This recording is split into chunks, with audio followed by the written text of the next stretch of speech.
नमस्कार, हमारी खास पेशकश के साथ हाजिर हूं मैं अनुपम। प्रयागराज शूटआउट के एक एक किरदार पर शिकंजा कसा जा रहा है। पूरी साजिश को बेनकाब करने के लिए स्पेशल टास्क फोर्स यानी कि एसटीएफ की टीम लगातार ताबड़तोड़ काम कर रही है, कार्रवाई कर रही है। लेकिन आज जो हम आपको बताने जा रहे हैं और जो दिखाने जा रहे हैं वो इस केस में अब तक का सबसे बड़ा खुलासा है। हो सकता है कि शायद आपने तमाम जो बड़ी बड़ी बातें निकल करके सामने आई हो उन सबको देखा और सुना होगा, लेकिन आज न्यूज़ 18 जो सबसे बड़ा खुलासा करने वाला है वो खुलासा इस केस में सबकी आंखों को खोल कर रख देगा, सबको सन्न करके रख देगा। अतीक का साजिश वाला रजिस्टर, जिससे ऐसे कोड डिकोड हुए हैं जिसके बारे में सिर्फ अतीक शाइस्ता और उसके शूटर्स ही जानते थे। अतीक अशरफ से लेकर सभी शूटर्स के कोड डिकोड हुए जो उमेश पाल हत्याकांड में शामिल थे। अब आप देखिए कैसे चिकन, उल्लू, बिहारी, बड़े छोटे इस साजिश के हिस्सेदार थे।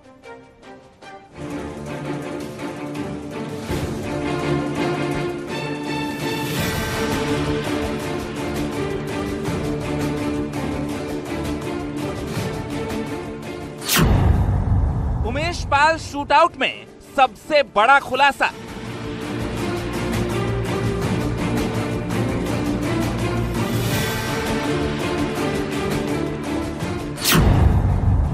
अतीक का गुर्गा बोला, शूटआउट का राज खोला।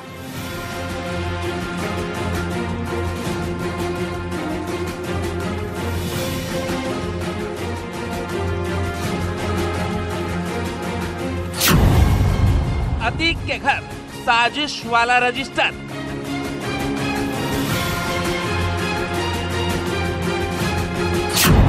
शूटआउट की साजिश का हर code decode.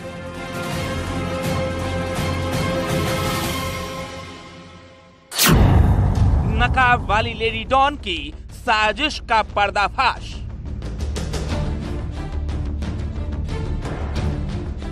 Umesh Pal shootout कांड को लेकर जैसे जैसे जांच आगे बढ़ रही है, लगातार नए खुलासे हो रहे हैं।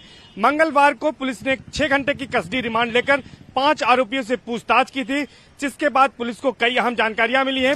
लेडी डॉन शाइस्ता, उसका शूटर बेटा असद समेत बाकी शूटर्स की तलाश में पुलिस जुटी है। लेकिन गिरफ्तार किए गए मोहम्मद सजर, कैश अहमद, मोहम्मद नियाज, राकेश उर्फ लाला और अरशद कटरा से रिमांड पर लेकर जब पूछताछ हुई तो अतीक के गुर्गों ने कई राज उगले। 6 घंटे की पूछताछ में आरोपियों ने बताया कि शूटआउट में 12 से ज्यादा आईफोन का इस्तेमाल हुआ था। सभी फोन और सिम कटरा से खरीदे गए थे। शूटआउट के बाद शूटर्स ने मोबाइल बदले थे। फेस टाइम के जरिए जेल में अतीक से बात होती थी।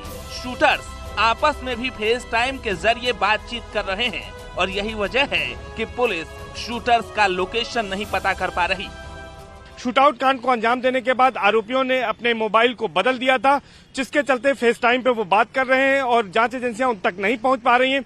लेकिन अतीक अहमद के चकिया स्थित घर से राकेश मुंशी जो है उसकी निशानदेही पर जो रजिस्टर बरामद किया गया है उससे इस आईफोन के कोडवर्ड का पता चला है। अतीक अहमद को साबरमती जेल में जो आईफोन भेजा गया था उसका कोडवर्ड बड़े नाम से था, जबकि अशरफ को बरेली जेल में जो आईफोन भेजा गया था वो छोटे के नाम से भेजा गया था।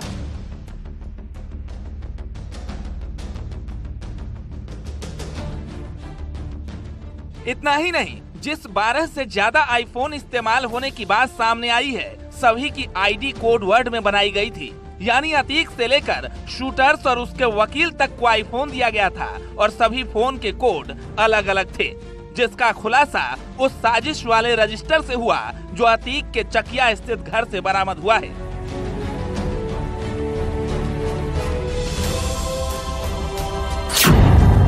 साबरमती जेल में भेजे गए अतीक के आईफोन की आईडी बड़े नाम से थी।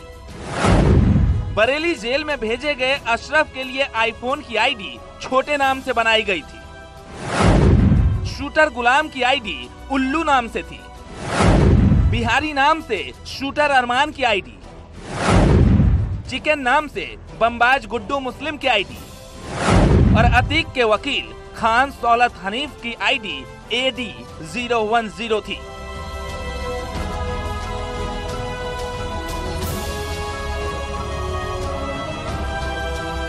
तो इस तरह से अलग अलग पासवर्ड बनाए गए थे और अब तक पुलिस की जांच पड़ताल में 3 आईफोन मिल चुके हैं। एक आईफोन लखनऊ में जांच के दौरान असद के फ्लैट से बरामद हुआ था, जबकि दूसरा आईफोन 21 मार्च को मोहम्मद सजर से बरामद हुआ था। इस मामले में भी जांच एजेंसियां जांच पड़ताल कर रही हैं। दरअसल सजर की अतीक अहमद और अशरफ से उसी फोन के जरिए बातचीत होती थी और सजर तमाम बैठकों में शामिल होता था।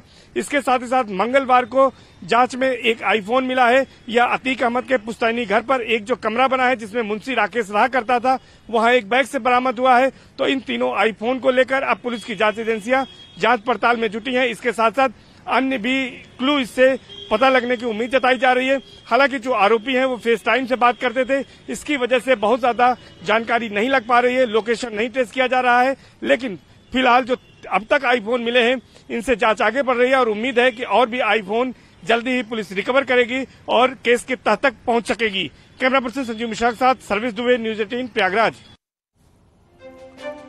दरअसल 21 मार्च को पुलिस ने जिन 5 आरोपियों को धूमनगंज इलाके से गिरफ्तार किया था उनको रिमांड पर लेकर जब पूछताछ हुई है तो ये खुलासे हुए हैं। इससे भी बड़ा खुलासा उस रजिस्टर से हुआ है, इसकी जानकारी इन 5 आरोपियों को भी नहीं थी। इतना ही नहीं, अतीक के घर से मिले पैसों को लेकर जो खुलासा हुआ है उससे लेडी डॉन की मुश्किलें बढ़ने वाली हैं। खबर यह भी है कि शूटर्स को पनाह देने वाली अतीक की बहन भी शूटआउट की साजिश का हिस्सा पहले से ही थी।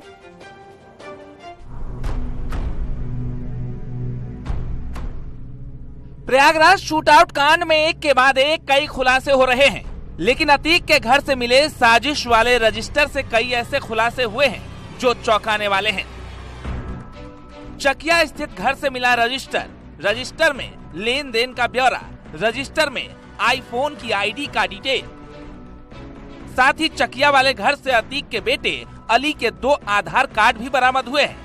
एक में अली का नाम और फोटो तो दूसरे आधार पर नाम अली और फोटो शाबिर की।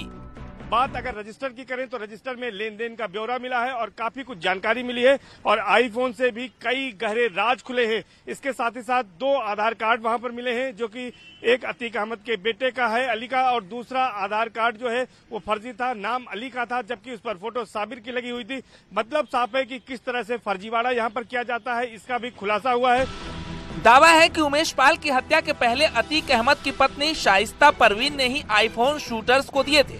हर शूटर को अलग आईफोन दिए गए थे। इसके अलावा ये भी खुलासा हुआ है कि चकिया स्थित घर में 72 लाख कैश और हथियार अतीक की पत्नी शाइस्ता ने ही रखवाए थे और वो पैसे शूटर्स को दिए जाने थे। यही वजह है कि अब लेडी डॉन की मुश्किलें बढ़ गई हैं। 6 घंटे की कस्टडी रिमांड को लेकर जब पूछताछ की गई तो चौंकाने वाले खुलासे हुए हैं। सबसे बड़ी बात ये सामने आई है कि जो कैश मिला था वो शूटर्स को देने के लिए कैश रखे गए थे और इसमें शाइस्ता परवीन जो कि अतीक अहमद की पत्नी है उनकी भूमिका भी प्रमुख रूप से सामने आई है। यानी कि शाइस्ता पर शिकंजा और कसा जा सकता है, क्योंकि शूटर्स को जिस तरह से उन्होंने इस्तेमाल किया और उनके लिए पैसे जुटाए और असलहे खरीदने में भी इस धन का इस्तेमाल किया गया था और अपने मुंशी और नौकर राकेश के जरिए उन्होंने इस कैश को छिपाने की कोशिश की थी। प्रयागराज पुलिस शूटआउट से जुड़ी हर पहलू की जांच कर रही है, हर संदिग्ध पर नजर है और अब रडार पर है अतीक की बहन आयशा नूरी। अतीक की बहन आयशा नूरी शूटआउट के साजिश का वो किरदार जो अब तक खुलेआम घूम रही है। शूटआउट के बाद प्रेस कॉन्फ्रेंस भी कर चुकी है। अतीक के काफिले के साथ साबरमती से प्रयागराज भी आ चुकी है। लेकिन अब जो खुलासा हुआ है उससे अतीक की बहन आयशा नूरी एसटीएफ के रडार पर आ चुकी है। यूपी एसटीएफ की टीम ने जब अतीक की बहन आयशा नूरी का फोन सर्विलांस पर डाला तो पता चला कि आयशा नूरी 25 फरवरी को मेरठ से प्रयागराज गई थी। आयशा नूरी अपनी बेटी के साथ प्रयागराज के चकिया घर गई थी।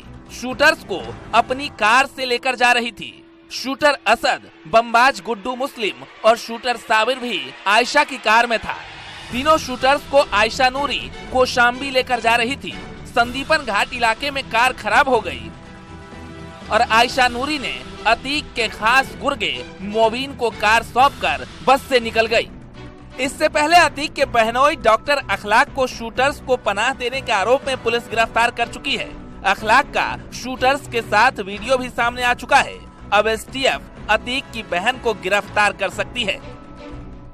प्रयागराज पहुंची थी। अपने बेटी के साथ वह चकिया इलाके स्थित घर पहुंची थी, जहां से वह शूटर असद, गुड्डू मुस्लिम और साबिर को अपने साथ लेकर कौशाम्बी के लिए रवाना हुई थी। कौशाम्बी के संदीपन घाट इलाके में उसकी कार में खराबी आ जाती है, जिसके बाद आयशा नूरी ने अतीक गैंग के बेहद सक्रिय सदस्य मुबीन अंसारी को देखरेख में कार सुपुर्द करके आगे का सफर रोड बेस से तय किया। हालांकि उस दौरान पुलिस ने कार को बरामद तो किया था, लेकिन कहीं न कहीं अपराधियों से साठ-गांठ करके लावारिस दाखिल कर दी थी, जिस मामले में इंस्पेक्टर संदीपन घाट व चौकी प्रभारी के यादव को एसपी ने सस्पेंड कर दिया। इसके साथ ही इस मामले में पुलिस के अधिकारियों की भूमिका की भी गोपनीय जांच कराई जा रही है। ऐसा माना जा रहा है कि इस मामले में कहीं न कहीं शूटर को फरार करने में अहम किरदार निभाने वाली अतीक के बहन आयशा नूरी को अब यूपीएसटीएफ गिरफ्तार कर सकती है। वीडियो जर्नलिस्ट मनीष कुमार के साथ DS Yadav, news 18 Prayagraj.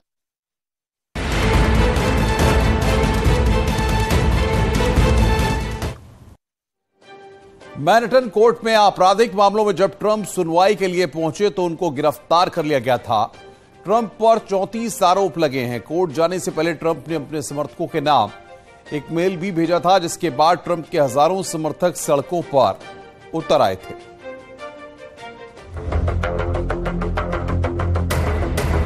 America के पूर्व राष्ट्रपति डोनाल्ड ट्रंप न्यूयॉर्क के मैनहट्टन कोर्ट में एक आपराधिक मामले में पेश हुए, लेकिन इससे पहले ही कोर्ट में पेशी के लिए पहुंचे ट्रंप को पुलिस ने गिरफ्तार कर लिया था।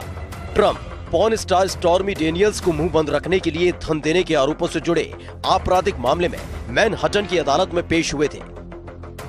ट्रंप पर आपराधिक गतिविधियों को छिपाने के लिए कारोबारी रिकॉर्ड में गलत एंट्री करने के आरोप लगे। ट्रंप पर मतदाताओं से गैर कानूनी गतिविधियां छिपाने के लिए कारोबारी रिकॉर्ड को गलत साबित करने का आरोप लगा।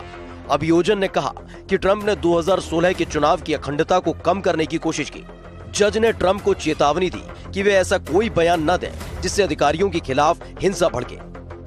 सुनवाई के दौरान कोर्ट रूम में मौजूद अमेरिका के पूर्व राष्ट्रपति डोनाल्ड ट्रंप ने अपने ऊपर लगे सभी आरोपों को नकार दिया और खुद को बेकसूर बताया और अपने ऊपर लगे 34 आरोपों को निराधार बताया। ट्रंप ने कहा कि बिजनेस रिकॉर्ड में कोई हेराफेरी नहीं की। ट्रंप ने कहा कि मेरे खिलाफ लगाए गए आरोप बेबुनियाद है।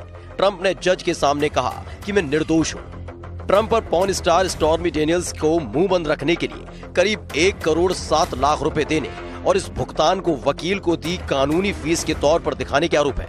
उधर अमेरिका के पूर्व राष्ट्रपति डोनाल्ड ट्रंप ने कोर्ट में पेश होने के बाद सफाई दी। उन्होंने अपने ऊपर लगे आरोपों को गलत बताया। And I never thought anything like this could happen in America. Never thought it could happen. The only crime that I have committed is to fearlessly defend our nation from those who seek to destroy it. The state case was brought only to interfere with the upcoming 2024 election. इससे पहले Donald Trump को Manhattan court के बाहर से surrender के बाद गिरफ्तार कर लिया। गिरफ्तारी से पहले पूर्व अमेरिकी राष्ट्रपति डोनाल्ड ट्रंप ने अपने सोशल प्लेटफॉर्म ट्रुथ पर पोस्ट कर कहा, लोअर मैनहट्टन कोर्ट की ओर बढ़ रहा हूं, इतना असली लगता है, वाह वे मुझे गिरफ्तार करने जा रहे हैं, विश्वास। और बड़ी खबर की बात करें, पद्मश्री अवार्ड के दौरान आपको बता दें कि शाह राशिद अहमद कादरी को भी पद्मश्री पुरस्कार दिया गया। इसके लिए उन्होंने पीएम मोदी को धन्यवाद कहा है। पद्म अवार्ड के बाद मौलाना कादरी ने पीएम से मुलाकात कर कहा कि वे यूपीए के शासनकाल में इस पुरस्कार की अपेक्षा कर रहे थे।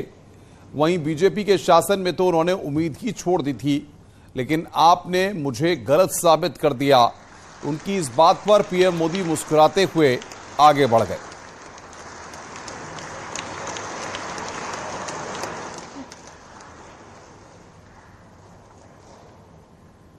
डॉक्टर बख्शी राम मैं लीडर करना कांग्रेस पीरियड में मैं 5 साल तक अप्लाई करा, नहीं हुआ। उसके बाद मैं खामोश बैठ गया कि बीजेपी गवर्नमेंट है ये हमको नहीं देती, मगर आप मेरा ख्याल गलत साबित करके मेरे को चुने, उसके लिए बहुत बहुत धन्यवाद। मैं लीडर करना कांग्रेस पीरियड में मैं 5 साल तक अप्लाई करा, नहीं हुआ। उसके बाद मैं खामोश बैठ गया कि बीजेपी गवर्नमेंट है ये हमको नहीं देती, मगर आप मेरा ख्याल गलत साबित करके मेरे को चुने, उसके लिए बहुत बहुत धन्यवाद। ये अवार्ड के लिए मैं 10 साल से कोशिश किया। हर साल मेरे को 12,000 का खर्चा आता था। प्रोफाइल जो है मेरा इतना मोटा प्रोफाइल है, कलर फोटोज है इसके अंदर, एक 50 कलर फोटोज है, उसके लिए बहुत खर्चा आता था। 5 साल तक किया, उसके बाद बीजेपी गवर्नमेंट आ गई तो मैं ये सोच के छोड़ दिया कि ये बीजेपी गवर्नमेंट मुसलमानों को कुछ नहीं देती, मगर मोदी जी मेरे ख्याल को साबित करते हुए मुझे चुना और मैं उनका शुक्रिया अदा करता हूं, अमित जी का, मोदी जी का, और ये अवार्ड में जिन जिन का भी रोल है उन सबका मैं शुक्रिया अदा करता हूं। भारतीय संस्कृति और कला को एक नया रूप देने के लिए मुंबई में नीता मुकेश अंबानी द्वारा कल्चरल सेंटर की शुरुआत हो चुकी है। आपको बता दें कि इस कल्चरल सेंटर का उद्घाटन 31 मार्च को किया गया था, जिसमें बॉलीवुड से लेकर हॉलीवुड तक के कई सेलिब्रिटीज ने शिरकत की थी। रघुपति राघव राजा राम पतित पावन सीताराम। 31 मार्च यानी वो दिन जब भारत के पहले मल्टी आर्ट सेंटर का आगाज हुआ। फिर रामनवमी के शुभ मौके पर विशेष पूजा पाठ के साथ कार्यक्रम को आगे बढ़ाया गया और तीसरे दिन यानी 2 अप्रैल को तमाम देसी विदेशी कलाकारों, आध्यात्मिक धर्मगुरुओं और कला प्रेमियों की मौजूदगी में कार्यक्रम का समापन हुआ। करीब 3 दिन तक चले इस कार्यक्रम में सिनेमा, क्रिकेट, संगीत से जुड़ी देश विदेश की तमाम हस्तियां शामिल हुईं। क्रिकेट के भगवान कहे जाने वाले सचिन तेंदुलकर भी कला प्रेमियों के लिए बने इस सेंटर के उद्घाटन समारोह के गवाह बने। फिल्मी दुनिया से वैसे तो लगभग सभी बड़ी हस्तियों ने नीता मुकेश अंबानी कल्चरल सेंटर के उद्घाटन समारोह के गवाह बने, लेकिन इनमें जो सबसे बड़ा नाम है वो रहे किंग खान यानी कि शाहरुख खान। सुनिए शाहरुख खान ने सांस्कृतिक केंद्र को लेकर क्या कुछ कहा। I just think, Neeta has spent so many years trying to get this. I think I'm wrong. I think 10, 12 years back we've been discussing this, and she's been talking to me. She showed me the blueprint. It was designed in a bigger way, differently. Now it's designed very differently, and it is such a spirit of passion here. Cultural centre के आगाज के दौरान बॉलीवुड अभिनेता आमिर खान अलग look में नजर आए। Nita Mukesh Ambani cultural centre को लेकर आमिर खान ने तारीफों के पुल बांधने से खुद को नहीं रोका। Well, I'm most excited, since Neeta and Mukesh had told us about this very special theatre that they've been making. Since then, I've really been wanting to come and see it, and we're also looking forward to the play that they have produced and which Feroz has directed. So it promises to be a real spectacle. Nita Mukesh Ambani cultural centre की opening ceremony में ज्यादातर celebs अपने परिवार और बच्चों के साथ नजर आए। अभिनेत्री ऐश्वर्या राय बच्चन भी अपनी बेटी के साथ पहुंची। Neeta ji has always done tremendously well in that area with kids, with her school, with constantly, standing up for and propagating and celebrating India and Indian culture. किसी जमाने में अपनी अदाओं से दुनिया को दीवाना बनाने वाली स्टार माधुरी दीक्षित भी कला केंद्र की कद्रदान नजर आई। अपनी अलग लुक को लेकर माधुरी जहां महफिल लूटती नजर आई, वहीं कला केंद्र की झलक ने उन्हें अपना दीवाना बना लिया। I thought, who better to do this? Today we'll see how Indian fashions and our designs and our textiles have, impacted on a very global platform. Film star Salman Khan भी ओपनिंग सेरेमनी में अपने अलग लुक में नजर आए, लेकिन सांस्कृतिक कला केंद्र की झलकियां देख सलमान खान भी कला केंद्र के दीवाने हो गए। नीता मुकेश अंबानी कल्चरल सेंटर को जिस तरह की लोकप्रियता और प्यार अभी से मिल रहा है, इस कला केंद्र में जिस तरह की सुविधाएं और विजन के साथ इसे लॉन्च किया गया है, उससे एक बात साफ है कि आने वाले दिनों में ये भारतीय कला और सांस्कृतिक क्षेत्र को यहाँ से एक नई पहचान मिलेगी। संगीत, कला, फैशन, नृत्य और गायन सहित हर विद्या को यहाँ मंच मिलेगा, ताकि भारतीय कला को वैश्विक मंच से जोड़ा जा सके। Bureau report, news 18। Raghupati Raghav Raja Ram पतित पावन सीताराम। नीता मुकेश अंबानी सांस्कृतिक केंद्र कला और संस्कृति के क्षेत्र में देश ही नहीं दुनिया का सबसे बड़ा सम्मेलन केंद्र है। इस कल्चरल सेंटर के लॉन्चिंग में जहां देश विदेश की हस्तियों ने शिरकत की, वहीं इस मौके पर हॉलीवुड स्टार्स का भी जमावड़ा लगा रहा और हर कोई सांस्कृतिक केंद्र का दीवाना नजर आया। What did you think of the exhibition? Yeah, I saw it and I'm in love with it. I think I would have to stay there a few more hours to really, take the time for every detail, and it's incredible the collection that they managed to put together. There is even incredible pieces from Chanel, from that collection that Carl did that was called Paris Bombay, when it was called Bombay. Yeah.